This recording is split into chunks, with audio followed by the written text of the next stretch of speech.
Have video games finally stopped sucking? What's up, guys? So as you probably know, Warhammer Space Marine 2 is out, and it seems like everybody and their mom is talking about it, including me, which I recommend watching my first impressions video. It's pretty good. But the main thing I want to talk about is that Space Marine 2 has given me a little bit of optimism for the future of the video game industry. If you ask me, over the past 10 years or so, the video game industry has been pretty stagnant, with just a few bright spots here and there. For the most part, over the past 10 years, I've actually been pretty bored with games. While there's probably a million YouTube videos out there explaining why I might be bored with these games, I think I had just one simple answer for it. Video games didn't care about their audience. Since probably about 2014 or so, there was a noticeable shift in the way games treated their audiences.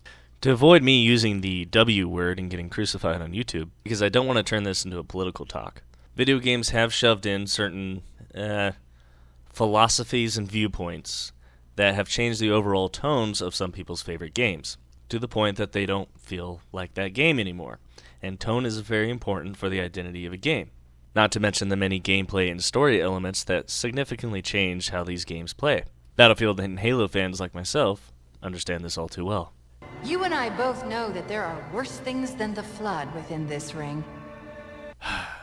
There was a solid decade that every game, movie, TV show, comic book, whatever, wanted to shove in, whatever political commentary was popular at the time, or, at least seemed popular based on what air quote journalists have been pushing. Then, of course, from a gameplay standpoint, there's been no creativity, no originality. Every game wanted to shove in a battle royale after Fortnite got popular. Every game wanted to be a hero shooter.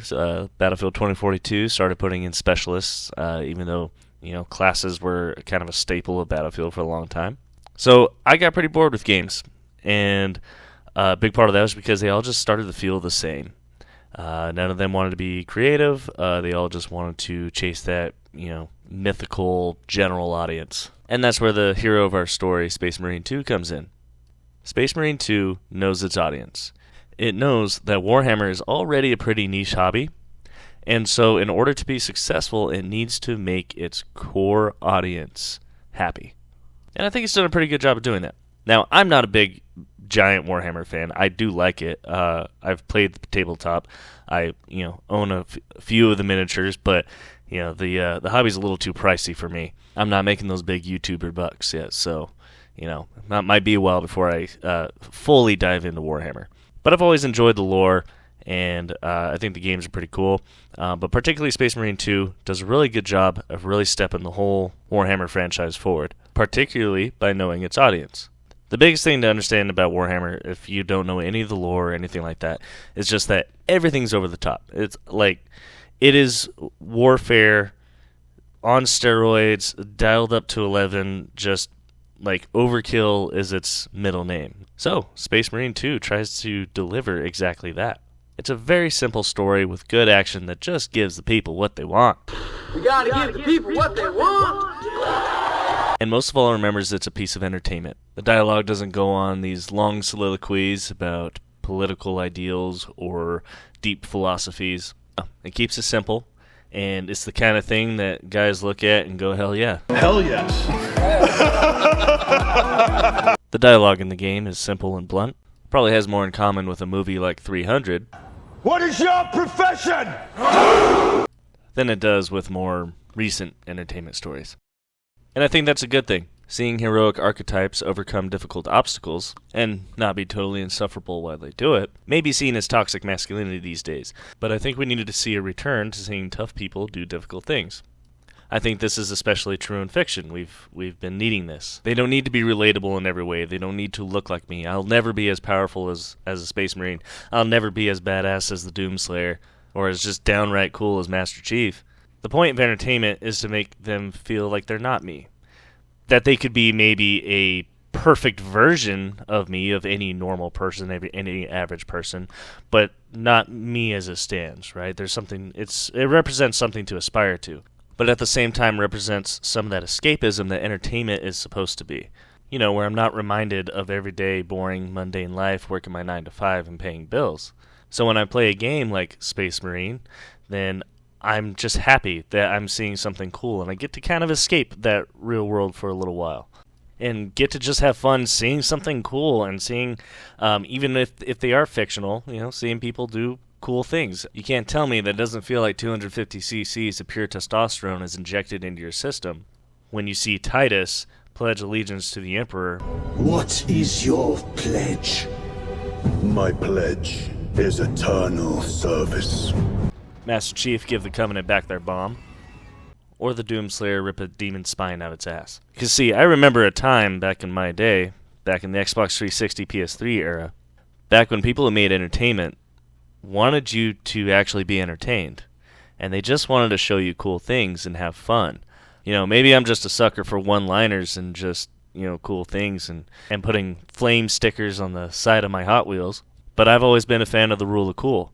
I like escaping into a video game, into a movie, show, whatever, and just seeing something and be like, you know what, that was fucking cool. And it's something that gets you excited. It's something that gives you energy.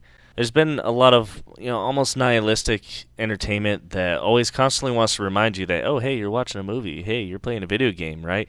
They completely shut you off from that escapism, or maybe they'll make you laugh or something like that. But you never really care about the movie, game, whatever, after you're done.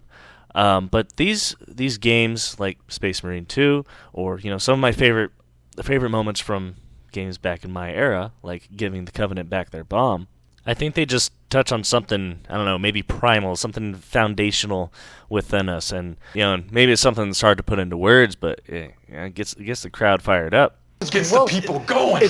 And interesting enough, I actually don't think Space Marine 2 is really the first game to give me this kind of optimism for the future of the video game industry. Actually, I think probably Doom and Helldivers 2 were actually, much earlier and probably bigger steps. Specifically with Helldivers 2 because it was so popular and it did kind of touch on that general audience. It was at the top of the mountain for a long time, only recently having fallen off a little bit, which I'll probably have to make a separate video on. But it approached its world with a simplicity, but it respected the people who would want to play a game like that, and it just gave them fun, and it let them do cool things that they want to hit the record button and you record the last 30 seconds because you just sacrificed yourself with a 500 kg bomb to save the life of your squad from invading bugs. And maybe there's certain groups out there that are a little disappointed with some games actually wanting their players to have fun rather than being preached at. And maybe some of them will say that, oh, well, only straight white males are going to enjoy this stuff. You need to have entertainment that's inclusive to everybody. And I'm honestly not being facetious or sarcastic or anything. I actually do agree that entertainment should be accessible to everyone. Anybody should feel safe and welcome to get into Warhammer or my favorite franchise, get into Halo. But what these people need to understand is you don't need to fundamentally change what makes that franchise in order for people to enjoy it. My wife, for instance, is a very girly girl. She's played through the entire Halo series with me. She likes Halo almost as much as I do. And her favorite game of all time is Doom 2016, and she keeps a picture of Doomslayer dressed as a samurai on her desk. She doesn't need these characters to look or act like her. I don't need those characters to look or act like me. Because, at the end of the day, if you actually look at people as, well, people, and not put them into any class or group that you want to categorize them into, you might realize that, well, they like to see cool stuff and be entertained just like anyone else. Don't get me wrong. While I am a fan of simplicity and the good old rule of cool, I think there is a time and place for a deeper story, something that takes a little bit more time, a little bit more getting into, not just a casual play, if you will. For instance, one of my favorite games of 2023 was Alan Wake 2. While it's not as deep as something like Elden Ring, which I'll be honest, just isn't really a game for me, it is a pretty deep story and, takes some time, but I have to be in the mood to play it. I have only beaten it the one time. I've tried to actually do a couple of other playthroughs, but yeah, I gotta be in the mood to play it. I gotta set some time aside. And even though this is a gaming channel, you might find this hard to believe that I actually don't play video games all day, every day. I do have a day job.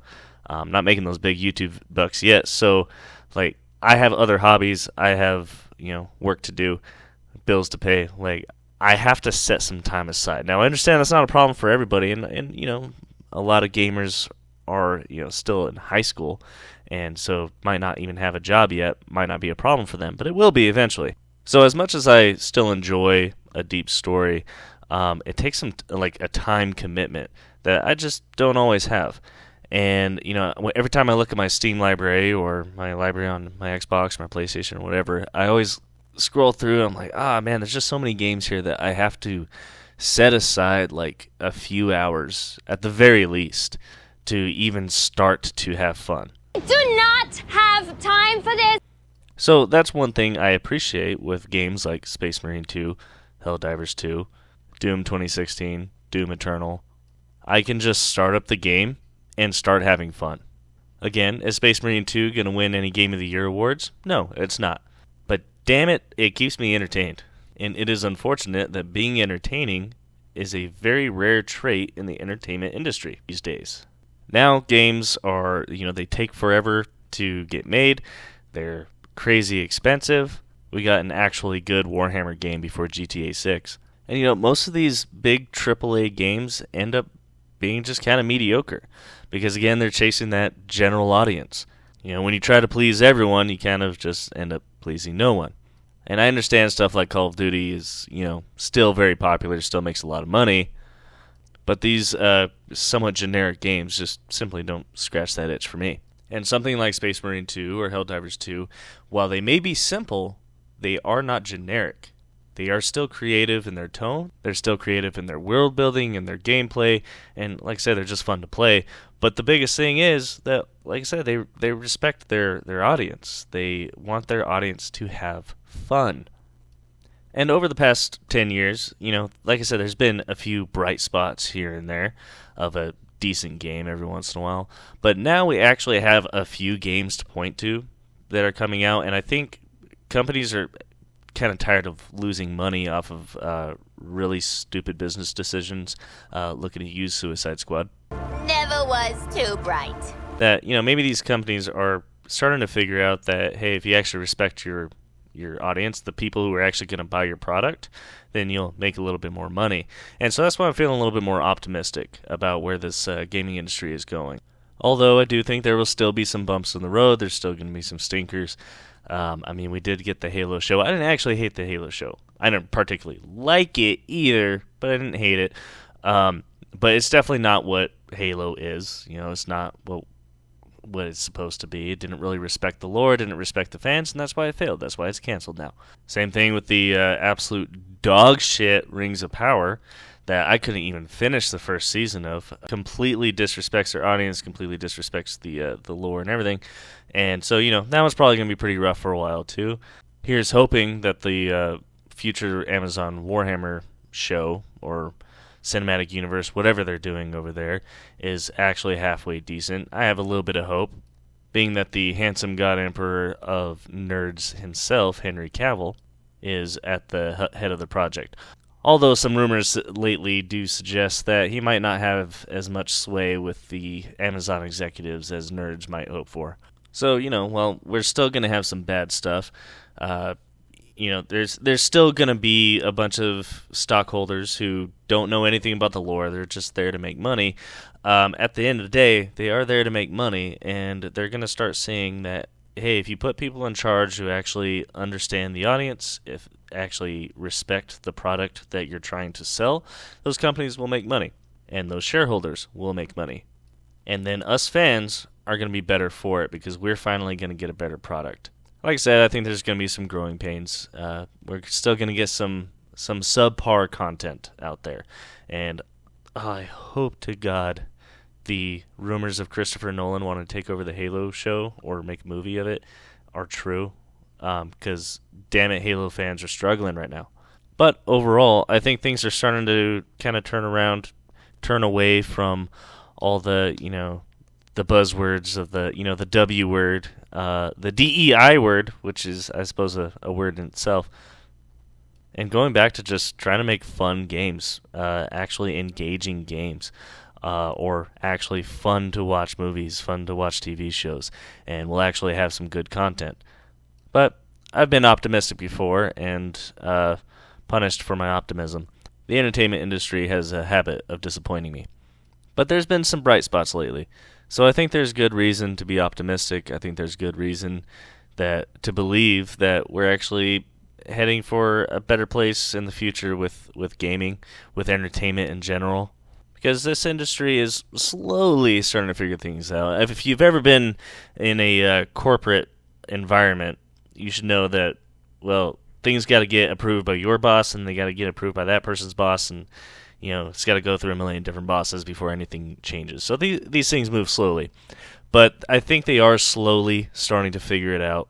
They're here to make money after all, and I think they are starting to learn that respect your audience, give your audience what they want, and you'll make more money. So we'll see. I think there's reason to be optimistic about getting some good stuff in the future. And, if these big companies aren't going to do it, then I think these smaller AA companies are going to start doing the heavy lifting. So hopefully, us nerds have a bright future ahead of us in terms of entertainment. But I have been wrong before. We're free! Anyway, I appreciate you watching the video. If you're not subscribed, I would appreciate you subscribing. And I got plenty of other videos, so go watch another one.